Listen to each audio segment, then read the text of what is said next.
नमस्कार, स्वतंत्र प्रभात में आपका स्वागत है। मैं दिनेश कुमार भारद्वाज। आज मैं मौजूद हूं पटेल नगर विधानसभा, नेहरू नगर, रामलीला पार्क।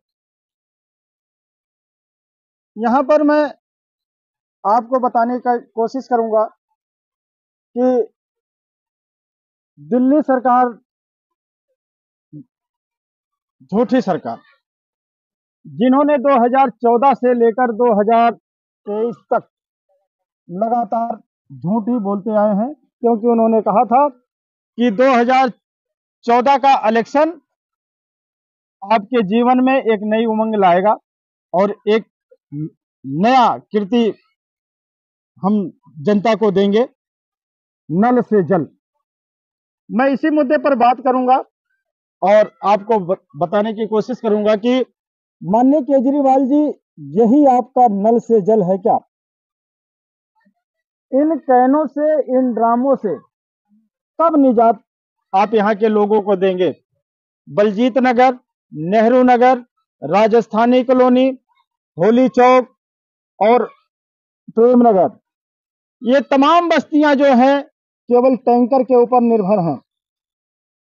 किसी दिन भी कोई रोड की खुदाई हो जाती है तो लोगों के घर तक पानी नहीं पहुंचता है, और एक एक हफ्ते 10-10 दिन के बाद जो टैंकर आते हैं, इसी तरह ये पानी स्टोर करके रखा जाता है।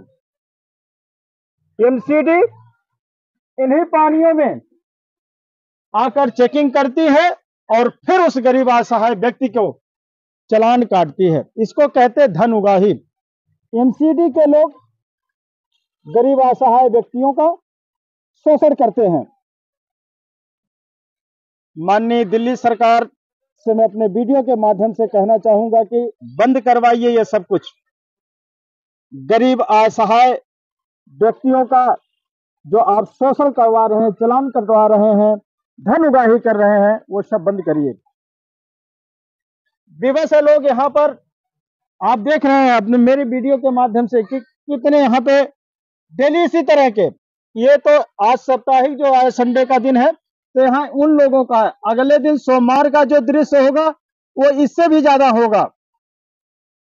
इसी तरह के लोग यहाँ जिंदगी जीते हैं, टैंकरों से पानी भरते हैं।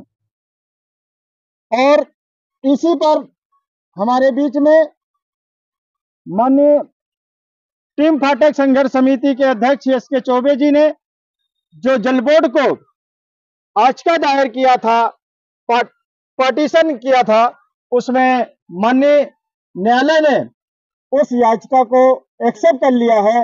और मैं उन्हीं से जानना चाहूंगा कि आखिर क्या कुछ रहा है, और ये आपका जो आवेदन था उन्होंने एक्सेप्ट किया है, तो इस विषय में जनता को बताएं कि ये पानी की समस्या कब तक हल हो सकती है।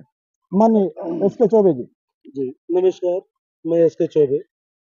मेन उद्देश्य मेरा समाज की सेवा करना, समाज की समस्याओं को किस तरीके से जमीनी संघर्ष करके या न्यायालय का मदद लेकर के सुधार किया जा सकता है, उसके लिए लगातार संघर्ष करता रहता हूँ।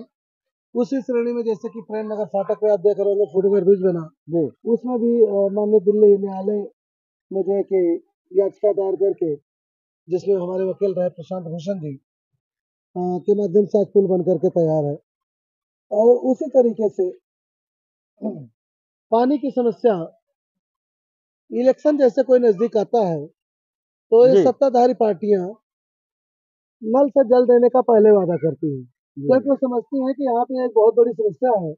इस समस्या से का अगर लॉलीपॉप इनको दे दिया जाए तो हमें मिल जाएगा, जिससे लगातार लगभग 20 साल से ये आपका पंजाबी बस्ती, गुलशन चौक, गायत्री कॉलोनी, होली चौक, नेपाली मंदिर, आपका जोगी बस्ती, भील बस्ती, शिव मंदिर का एरिया, झंडे वाला चौक, प्रेम नगर का ऊपर वाला पोर्शन, 20 नंबर, और उधर जनता पार्क से उधर आगे जाएंगे बलजीत नगर में, मतलब कि तमाम क्षेत्र है जिसकी वजह से जिससे पानी नहीं है। जी जी। पानी महिलाओं को मैं देखा हूँ कि सिर पे कैनी लेके जाते हुए, कमर पे कैनी ला रख के ले जाते हुए, बच्चों को स्कूल नहीं भेजते। जिस दिन टैंकर आता है कि बच्चे रहेंगे तो मेरा पानी जो है कि घर तक पहुंच जाएगा। सहयोग करेंगे। हाँ, आप देख रहे हैं ये लोग यहाँ पे कैनी रखे हुए हैं और ये पानी ऐसे ओपन है, ये लेके जाएंगे घरों में, लोग खाना बनाएंगे, पिएंगे, तो जो भी करेंगे, लेकिन इसमें मच्छर बैठ रहे, कभी कभी तो कुत्ते भी पीते हैं इस पानी की। जी जी। इन सबको देखते हुए मन बड़ा दुखी हुआ कि ये नेता जब इलेक्शन आएगा तो आकर के एक लॉलीपॉप दे के चले जाएंगे। इसका एक परमानेंट इलाज क्यों नहीं किया जाए, जिसके लिए हमने ये जनहित याचिका के माध्यम से इस समस्या का निदान करने के लिए हुए, जिसके लिए हमारे डॉक्टर नित्यानंद सिंह जी ने जो है कि नोटिस किया था जल बोर्ड को और कोर्ट को। दिखाएंगे तो कैमरे पे। ये है, आप देखेंगे,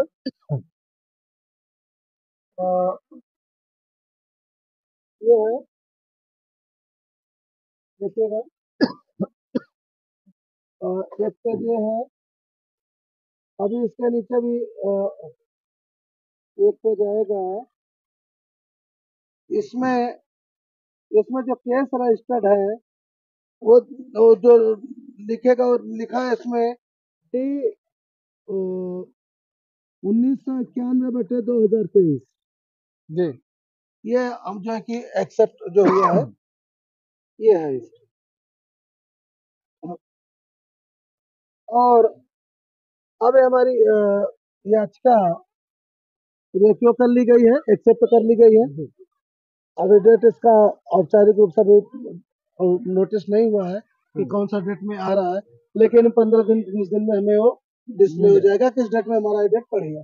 जी। तो अब इन नेताओं के चोचलेबाजी में नहीं पड़ना, हमें वास्तव में समस्या के लिए अगर काम करना है तो हम या तो जमीनी स्तर पे करें या तो फिर न्यायालय में जाएं, नेताओं के साथ मिल करके उनके साथ फोटो खिंचा करके या उनके साथ जो है कि हम सोचे कि उनके छलावे में पड़ करके अगर पिसते रहेंगे तो इसी तरह पिसते रहेंगे और इसी तरह से कैदियों का अंबार लगता रहेगा। ये जाती है उनको जल बोर्ड को, तो उसमें जाएगी और भी डिपार्टमेंट को कि क्यों नहीं हुआ, जैसे कि डीडीए नहीं ले जाने दी, पीडब्ल्यूडी का रोड है उसमें क्यों नहीं गई होगी, कि ये लोग रोके हैं क्या, क्यों नहीं गई। उसके बाद एमसीडी को भी होगी कि मतलब कि ये लोग कहीं जल बोर्ड टैंक पानी ले जाना चाहा, इन्होंने रोक तो नहीं दिया। जी। इस सब के लिए सबसे जवाब मांगा जाता है। मेन तो इसमें एक्यूज होगा दिल्ली जल बोर्ड कि वो क्यों नहीं पानी पहुंचा पाया, और अगर नहीं पहुंचा पाया तो क्या जो है कि उसने आश्वासन दिया था इनको रिटर्न में कुछ मंत्रियों को या इनको कि भाई मैं बोला था नहीं कर पाया। सुनने में आ रहा है कि ठेके पे चला गया है, ठेके का क्या योजना है क्या नहीं है वो भी बताएंगे सारे लोग। तो इसका जो है कि अगली सुनवाई में अभी ये मान के चलिए कि इसमें साल से 1.5 साल लगेगा, साल 1.5 साल लगेगा, उसके बाद इसका परिणाम आएगा। 1.5 साल मुकदमा प्रेम नगर फाटक का भी चला था, जिसके बाद निर्णय और आज बन के वो तैयार है। 2018 में हमारा मुकदमा चला था और 2019 में नवंबर में सितंबर में ऑर्डर फाइनल हुआ। तो क्या समझा जाए कि 2025 तक जनता को निजात मिल सकता है? मैं तो जो है कि आशा कर रहा हूँ कि हमें नए वर्ष में मिल जाए। हमारा नया वर्ष आ रहा है, मैं तो जल्दी से जल्दी चाहूंगा और हमारे वकील भी कहे साहब जो वो भी चाहेंगे कि हमें जल्दी से जल्दी न्याय मिले, जनता की समस्या का निदान हो। और कोर्ट इसमें कितना समय लेता है, कितना क्वेरी कराती है, क्या कराती है, ये डिपेंड करता है माननीय न्यायालय के ऊपर। और उसके बाद जो निर्णय होगा उनका, और मूलभूत सुविधाओं से हमारा संविधान हमें वो करता है कि हमें मूलभूत सुविधाओं से रोका नहीं जा सकता, जिसमें हवा, पानी, बिजली, फूड, खाना, ये सारा चीज जो है कि मूलभूत सुविधाओं में आता है। तो ये पानी में मूलभूत सुविधाओं में आता है। इसी तरीके से न्यायालय जो है कि हमें पानी दिलाएगा, ये तो हो इसमें कोई दो राय हो ही नहीं सकती कि हमें पानी ना मिले। अब जो है कि देखते हैं, जनता से भी यही वो करूंगा, रिक्वेस्ट करूंगा कि नेताओं के चोचलेबाजियों पे मत आए। आप इनको इलेक्शन के एक दिन पहले 1500 लेकर के और पौवा लेकर के इनको तो जिता दे रहे हो, लेकिन आपको दर दर के ठोकरें खाने के लिए जो मजबूर कर रहे हैं इससे थोड़ा सा अपने अकल पे जो है कि अकल से सोचो और अपने बच्चों के बारे में सोचो, अपने परिवार के बारे में सोचो। तुम्हें क्या, तुम तो जो है कि सुबह खाना आके ड्यूटी चले गए, पानी भरना पड़ता है तुम्हारे घर की महिलाओं को, तुम्हारे बच्चों को। जिस दिन तुम्हें पानी भरना पड़ जाता है उस दिन तुम्हारा टेम्परेचर सीधे 100 के ऊपर पहुंच जाता है, गर्म हो जाती है बुद्धि। जितना तकलीफ तुम्हें होती है पानी भरने में, उतनी तकलीफ महिलाओं को, बच्चों को भी होती होगी। तो हुआ और 1500 लेने से पहले उस दिन को याद कर लिया करो। लेकिन जनता तो कहीं ना कहीं विवश है, क्योंकि अपना मता तो किसी ना किसी को देगा ही देगा।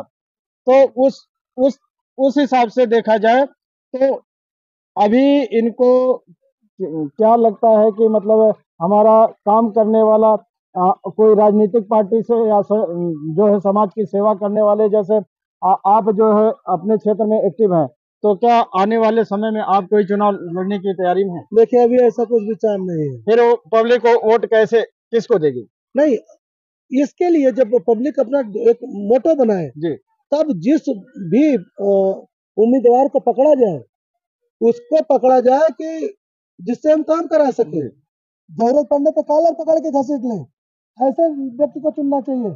और हम अब पड़ जाते हैं कि भाई ये तो इसकी 50 ठो कोठियां हैं, इसको भी इसके 20 ठो मकान है, इसका करोड़ों का इनकम है। अरे तुम जो है कि अपना सेवक चुन रहे हो कि अपना मालिक चुन रहे हो? अक्सर यहाँ एमसीडी या एमएलए का चुनाव होता है तो देखा जाता है कि पटेल नगर क्षेत्र से ही लोग होते हैं। क्या बलजीत नगर, नेहरू नगर, प्रेम नगर में ऐसा कोई कैंडिडेट नहीं है जो मतलब लोगों का मसीहा बने? बिल्कुल है। तो ऐसा क्यों नहीं हो रहा? बिल्कुल है, लेकिन यहाँ के लोगों को जो वो अद्धा पौआ की आदत पड़ी है वो नहीं दे सकते, वो 1500 नहीं दे सकते, क्योंकि उन लोगों का जमीर नहीं मरा है कि आज इनको 1500 रुपए बांट करके इनको बेवकूफ बना करके कल इनके गले पे सवार हो जाए। उनकी जमीर जिंदा है और मैं यही चाहूंगा जिसका जमीर जिंदा हो उसके साथ जनता को खड़ा हो जाना चाहिए, तभी जाकर के इनका भला होगा, इनकी समस्याओं का निदान होगा। बहुत बहुत धन्यवाद एसके चौबे जी। कैमरामैन प्रदीप यादव के साथ मैं दिनेश कुमार भारद्वाज, दिल्ली, पटेल नगर।